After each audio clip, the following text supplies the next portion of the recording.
यह कहानी एक ऐसे वैज्ञानिक प्रयोग की है जिसने मानवता को झकझोर कर रख दिया। यह 1947 के दशक की बात है, जब शीत युद्ध के समय सोवियत संघ में वैज्ञानिकों ने मानव मनोविज्ञान को परखने के लिए एक ऐसा प्रयोग किया जिसे इतिहास में रशियन स्लीप एक्सपेरिमेंट के नाम से जाना गया। इस प्रयोग का मुख्य उद्देश्य था इंसान को लगातार जागते रहने पर उसके मानसिक और शारीरिक प्रभावों का अध्ययन करना। लेकिन जो हुआ वह कल्पना से परे था। यह कहानी सत्य या कल्पना, इसके बीच की धुंधली रेखा पर चलती है।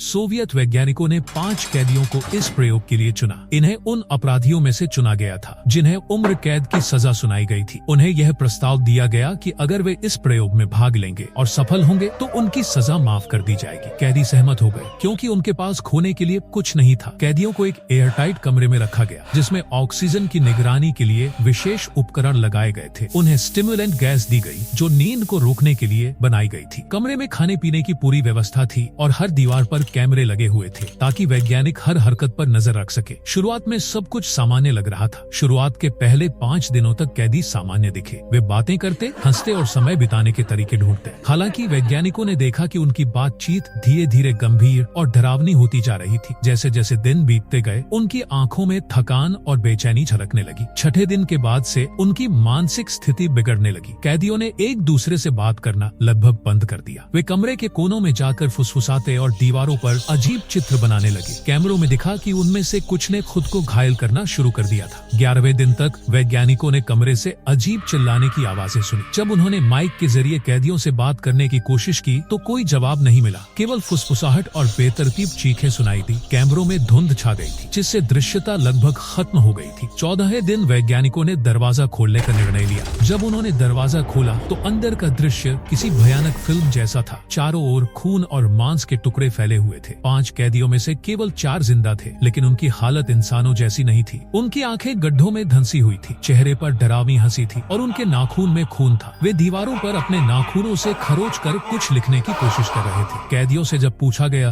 कि उन्होंने ऐसा क्यों किया तो उन्होंने जवाब दिया, हम अब इंसान नहीं हैं, हम जाग चुके हैं, हमें नींद की जरूरत नहीं है। नींद हमारे अंदर छिपे राक्षसों को जगा देती है। वैज्ञानिकों ने तुरंत इस प्रयोग को रोकने का फैसला किया। बची हुई गैस को बंद कर दिया गया, लेकिन कैदी इसे बंद करने का विरोध करने लगे। वे जोर जोर से चिल्लाने लगे और वैज्ञानिकों पर हमला कर दिया। सुरक्षा बलों ने उन्हें नियंत्रित करने की कोशिश की, लेकिन कैदियों की ताकत असामान्य रूप से बढ़ गई थी। कहा जाता है कि अंत में केवल एक ही कैदी जिंदा बच सका। इस प्रयोग को आधिकारिक तौर पर कभी स्वीकार नहीं किया गया, लेकिन जो लोग इस प्रयोग के गवाह थे उन्होंने कहा कि यह मानव मन की गहराई में छिपे राक्षसों को उजागर करने का एक भयावह प्रयास था। आज भी रशियन स्लीप एक्सपेरिमेंट एक रहस्य बना हुआ है। यह एक चेतावनी है कि मानव मनोविज्ञान के साथ छेड़छाड़ करने के भयानक परिणाम हो सकते हैं। क्या यह कहानी सत्य थी या केवल एक कल्पना? इसका उत्तर शायद कभी न मिले, लेकिन एक बात तो तय है, यह कहानी हर सुनने वाले को एक ठंडा एहसास जरूर देती है। क्या आप इस कहानी को हकीकत मानते हैं या यह केवल एक डरावनी कथा है? हमें कमेंट में अपनी राय दें और अगर ऐसी और कहानियां जानना चाहते हैं तो हमारे चैनल को लाइक, शेयर और सब्सक्राइब करें।